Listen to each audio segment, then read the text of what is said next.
Welcome to all. Myself, Dr. S. Jeyalakshmi, Assistant Professor, Department of Economics, Fatima College, Madurai. Now I am going to explain about the monetary policy in India. Monetary policy refers to the policy framework used by a country's central bank to regulate the money supply and supply of money and the cost of borrowing in the economy. It plays a crucial role in maintaining macroeconomic stability, controlling inflation, and ensuring sustainable economic growth. In India, the responsibility for designing and implementing monetary policy lies with the Reserve Bank of India, that is RBI. The RBI uses various tools such as interest rate adjustments, liquidity management, and financial regulation to influence economic activity. Monetary policy helps maintain a balance between economic growth and price stability, which is essential for improving living standards and strengthening the financial system. The next one is, what is monetary policy? Monetary policy is the set of actions taken by the central bank to control the availability and the cost of money in the economy. Through this policy, the central bank influences interest rate, credit availability, and liquidity conditions in the financial system. The primary objectives of monetary policy includes maintaining price stability by controlling inflation. The second one is stabilizing the value of the national currency. The third one is promoting economic growth and employment. And the final one is ensuring financial stability in the banking sector. By carefully regulating the money supply, the central bank can stimulate economic growth during recessions or slow down excessive inflation during the periods of rapid expansion. The next one is the role of RBI in India. The Reserve Bank of India is the apex monetary authority of India, and it is responsible for formulating and implementing monetary policy. It was established in the year 1935, and the RBI plays a vital role in regulating the country's banking and financial system. The major responsibilities of the RBI includes, the first one is controlling money supply and credit in the economy. The second one is supervising commercial banks and financial institutions. The third one is managing foreign exchange reserves. The fourth one is issuing currency notes and coins. The final one is maintaining a financial stability and public confidence in the banking system. Through these functions, the RBI ensures that the Indian economy remains stable and resistant to both domestic and global economic challenges. The next one is RBI's current policy state, that is on the effect of February 2026. As of February 2026, the RBI has decided to maintain the repo rate at 5.25%, which has remained unchanged since December 2025. The repo rate is the interest rate at which the RBI lends money to the commercial banks for short-term needs. The RBI has also adopted a neutral policy stance. It means that it is closely observing economic conditions before making any changes in the interest rate. This approach allows the central bank to respond flexibly to future economic development. The decisions to keep the repo rate unchanged reflects the RBI's confidence in balancing economic growth with inflation control. By maintaining stability in interest rates, the RBI aims to support investment, consumption, and overall economic development. The next one is, why keep interest rate unchanged?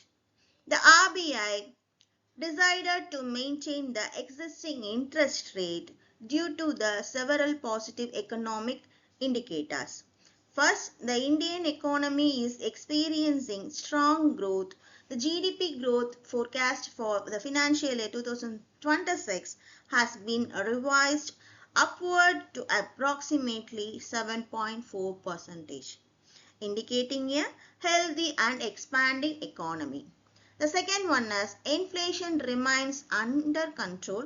The consumer price index, that is CPI, inflation rate is projected to remain around 2.1%, which is within the RBI's acceptable target range.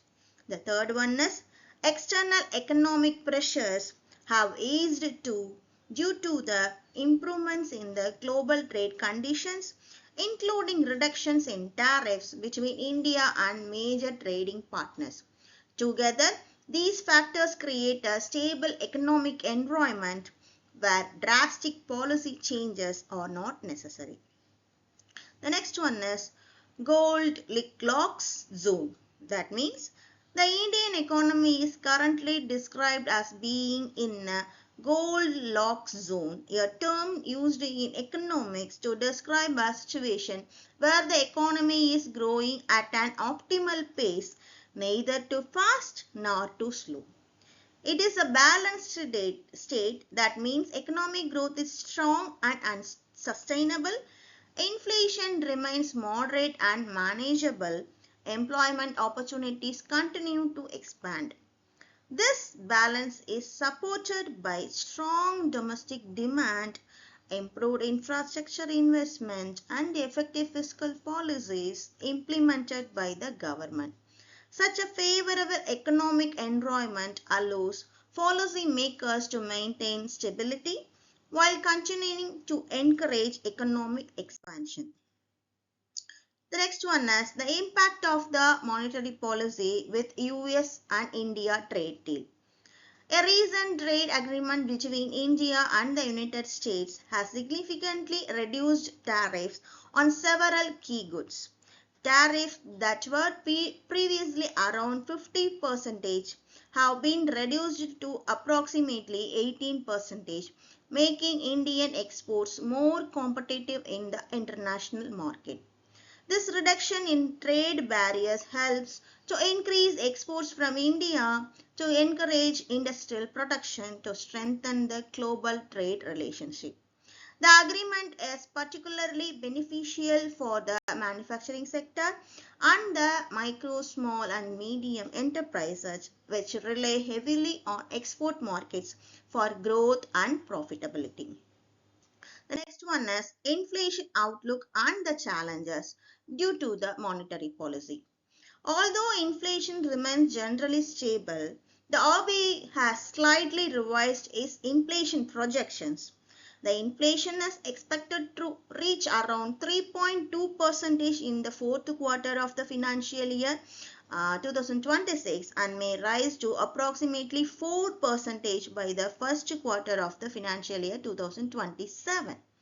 The increase in inflation is mainly due to the price changes in non-essential commodities such as gold and silver, rather than essential goods like food and fuel.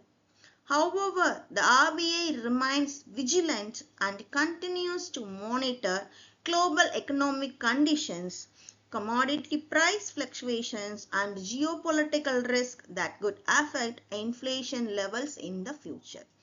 The next one is RBI tools beyond interest rates. Apart from adjusting interest rate, the RBI uses several additional tools to manage the economy effectively.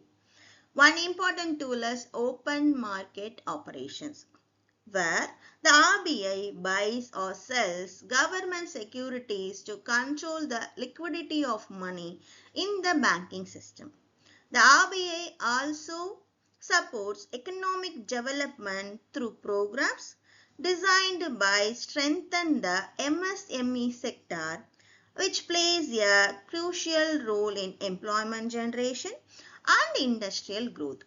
In addition, the RBI has introduced strong consumer protection initiatives, including a rupees 25,000 crore cyber fraud protection mechanism to ensure the safety of digital financial instruments. The next one is RBI's forward governance or guidance to the monetary policy. The RBI has indicated that it will continue to maintain its neutral monetary policy stance in the near future. This approach allows the central bank to carefully evaluate economic developments before making policy adjustments. The RBI will closely monitor several global and domestic factors including changes in commodity prices, geopolitical tensions and international conflicts, fluctuations in global financial market. If inflation rises significantly above the target range or if economic growth slows down unexpectedly, the RBI is preferred to take timely action to maintain the economic stability. Thank you.